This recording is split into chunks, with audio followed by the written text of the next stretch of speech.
Biz varsa başına büyük bayağı 10. May fethedilmesinde Oşan içinde var. Önde de May oldu. Çok Merhaba efendim. Nasılsınız? İyi, teşekkür ederim. Size 10 dakikanızı ayırabilir miyim? Mümkünse daha fazla Zamanımız istemem. var mı? 2 dakika. Tamam. Olur mu? İlk önce yani bu gelecekteki seçimler için bir konuşma isterdim.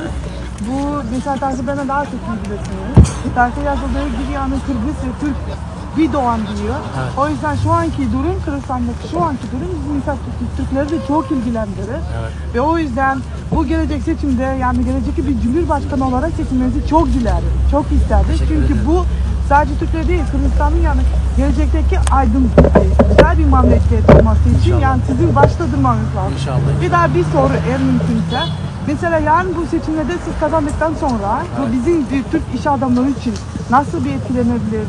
Yani nasıl bir yardımcı olabiliriz? Onu bir sormak istedim. Peki. Eğer mümkünse. Teşekkür ederim size. Ben sizi görmeden çok mutluyum. Hoş geldiniz. Biz de çok memnunuz. İnanın ki Ama yani. tek Türk iş adamları, tek Türk iş adamları değil. Hepsi. Kim olsa olsun Kırgızistan'a gelirken bu Kırgız kanunlarıyla iş yaparsa hepsine İnşallah. beraber başarılar verir inşallah. Tamam. Çok teşekkür ederim. Hepsine beraber olur. Tamam. O yüzden Türkiye iş adamları ilk defa bu Kırgızistan'a bağımsızlıktan sonra ilk defa gelen iş adamları. Onlar Evet. bizim için çok bir önemli işler yaptı.